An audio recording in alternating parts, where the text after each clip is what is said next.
Hey Lorelei, sorry it took me a minute to get back to you, but I was thinking about how to approach it and then I tried a couple different things. But anyway, this is what I got. So, in my sandbox, I was playing with what you said.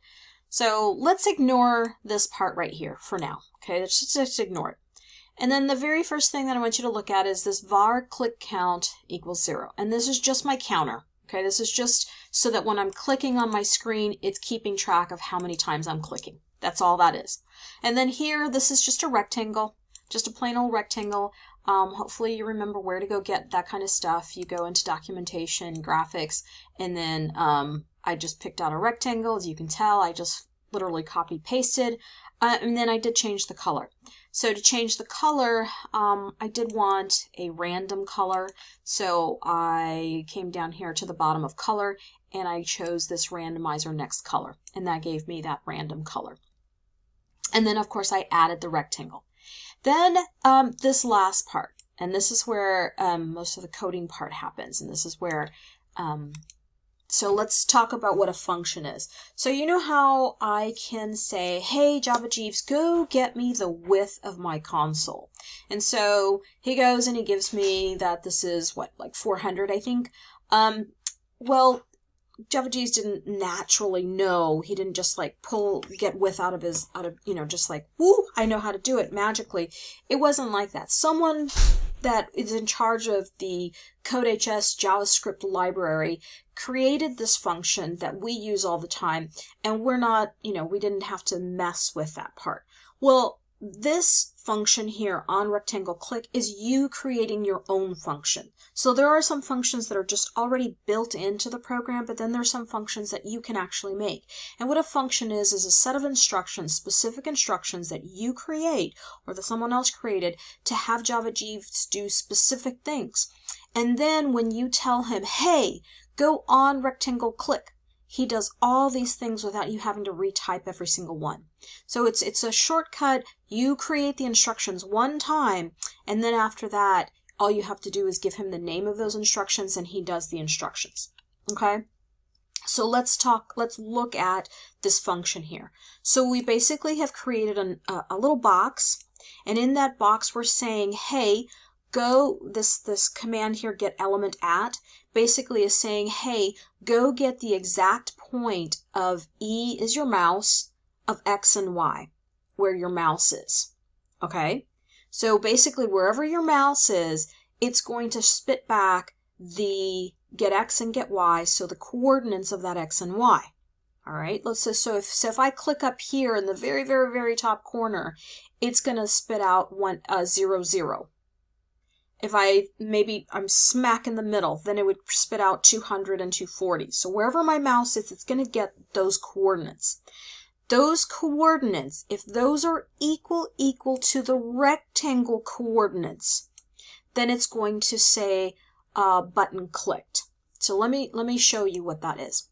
Here's my rectangle. If I click anywhere outside of the rectangle, those coordinates do not match the rectangle coordinates. So then if I click anywhere inside of the rectangle, they do match the rectangle coordinates, and something happens. So what we did was we were making that rectangle behave like a button. Okay? And I know you see the little penguin here, and that was what you asked. You asked for some pictures to show up. So that's our next part. Oh, well, I'm sorry. This next one was just that random color.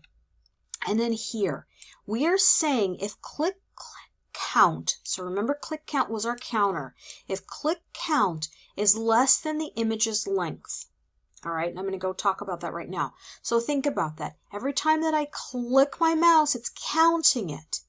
So I had clicked my mouse one time, so it's saying is 1 less than the image's length. And then it's 2 less than the image's length. So it's counting my clicks. Now let's go look at this image's length thing, okay? What this is, it's a way of doing a little, a box of boxes is what you're doing. Maybe your parents or your grandparents or a relative or someone that you know or you've seen it before. It's like this little tiny box and it has all these little compartments in it. And you open up the box and it says Sunday and you take your Sunday pills. And you open up another little box and you take your Monday pills. It's this little container of containers. Another example would be like an ice cube tray. You've got individual little ice cubes in this big tray, right? But each one is an actual ice cube. So that's what we've created here. Each one of these, it's an individual little box, okay? And because it's inside of these brackets, you're basically saying, hey, Java Jeeves, I need you to go get a big box, and inside of the box, I need to just section the box into these things. And so you have a penguin, and you have penguin in the 0 box. And I say 0, for me and you, that's the first one.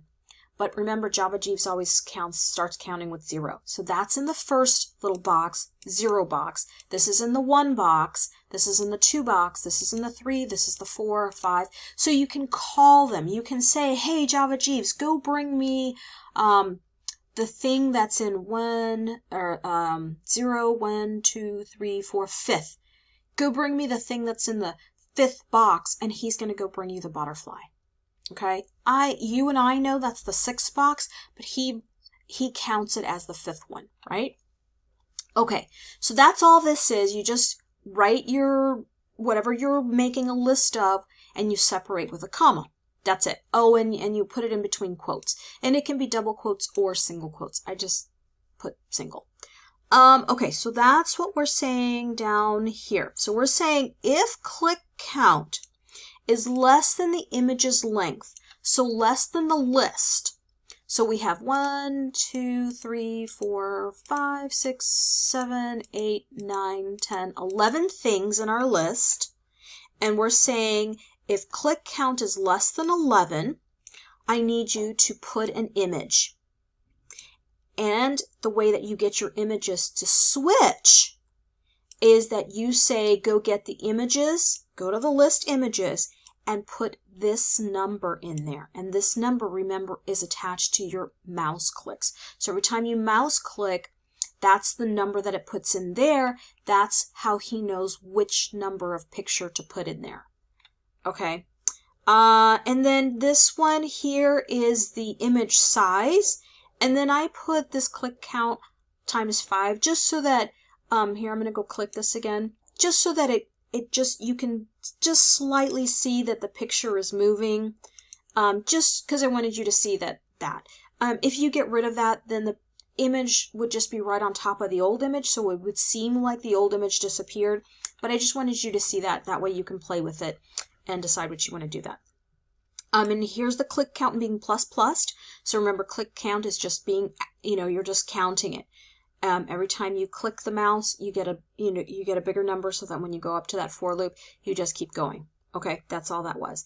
And then here, there are no more images to display, and that's down here. So we've clicked it a bunch of times, and